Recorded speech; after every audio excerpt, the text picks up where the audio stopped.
శ్రీలంక పేలుళ్లు ఆత్మాహుతి దాడుల్లో మృతి చెందిన వారి సంఖ్య 290కి చేరింది. విదేశీయులు సహా గాయపడిన 500 మందికి ఆసుపత్రుల్లో చికిత్స కొనసాగుతోంది.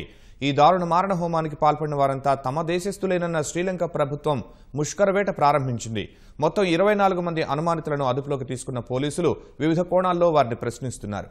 మృతి చెందిన విదేశీయుల్లో 6 భారతీయులు ఉన్నట్లు శ్రీలంక పోలీసులు తెలిపారు. ముష్కరమూకల రక్తదాహానికి నెత్తుటేర్లు పారిన శ్రీలంకలో ఎటు చూసినా దయనీయమైన పరిస్థితులు కనిపిస్తున్నాయి. శాంతిదూత యేసుక్రీస్తు పునరుత్థానమైన ఈస్టర్ రోజున ముగ్గురమూకలు సృష్టించిన మారణహోమంలో నిన్ననే 215 మంది దుర్మరణం చెందగా ఆసుపత్రుల్లో చికిత్స పొందుతూ పదుల సంఖ్యలో ప్రాణాలు విడిచారు. మరికొంత ఆసుపత్రుల్లో మృత్యువుతో పోరాడుతున్నారు.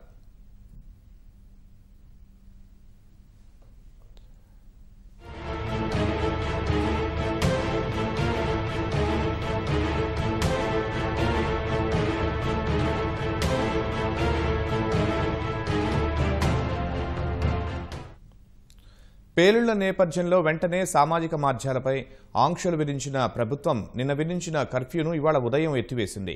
పోలీసులు 24 మంది అనుమానితులను అదుపులోకి తీసుకుని ప్రశ్నిస్తున్నారు. కొలంబో సమీపంలోని వనదూరాలో తీవ్రవాదులు దాదాపు 3 నెలల పాటు బస చేశారని పోలీసులు గుర్తించారు. అరెస్ట్ చేసిన వారంతా ముస్లిం మైనార్టీ వర్గానికి చెందిన వారేనన్న శ్రీలంక పోలీసులు వారి వివరాలను వెల్లడించేందుకు నిరాకరించారు. 3 హోటళ్లలో విధ్వంసానికి పేలుడు పదార్థాలు తీసుకువెళ్లిన వ్యాన్ డ్రైవర్ సైతం ముస్లిమేనని వెల్లడించారు.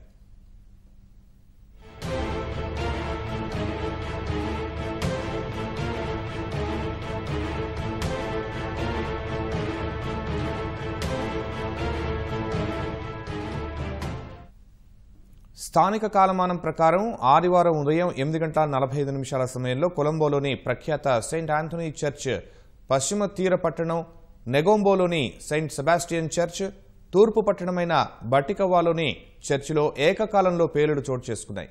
వెంటనే విదేశీయులు ఎక్కువగా బస చేసే కొలంబోలోని 5 నక్షత్రాల హోటళ్లు షాంగ్రీలా, సినామన్ గ్రాండ్, కింగ్స్బరీలో కూడా పేలుడు జరిగాయి. ఒక్క సెబాస్టియన్స్ చర్చిలోనే 104 మంది చనిపోగా బటికలోవా చర్చిలో భారీ సంఖ్యలో ముక్కుపచ్చలారని చిన్నారులు ముష్కరుల నెత్తుటి క్రీడకు బలైపోయారు.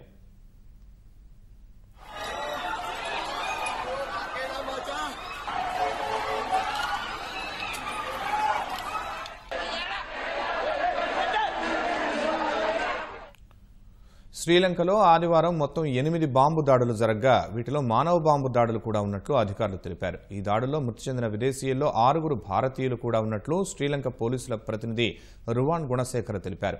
వారిలో 4 కొలంబో నేషనల్ ఆసుపత్రిలో మృతి చెందినట్లు తెలిపిన ఆయన వారిలో షాంగ్రిలా హోటల్ పేలుళ్లలో గాయపడిన తుదిశ్వాస విడిచిన 2 మృతదేహాలు తదుపరి విచారణ నిమిత్తం పంపినట్టు చెప్పారు. మృతి చెందిన భారతీయుల్లో లక్ష్మీ నారాయణ్, చంద్రశేఖర్, రమేష్, కేజీ హనుమంతరాయప్ప, ఎం రంగప్ప ఉన్నట్లు భారత విదేశాంగ మంత్రి సుష్మా స్వరాజ్ తెలిపారు. మరొకరిని కేరళకు చెందిన పిఎస్ రసీనాగా కేరళ ముఖ్యమంత్రి ట్వీట్ చేశారు. కానీ విదేశాంగ శాఖ అధికారులు 6వ వ్యక్తి పేరును ఇంకా ప్రకటించలేదు. గాయపడిన వారి భారతీయుల వివరాలను సేకరిస్తున్నట్లు వివరించారు.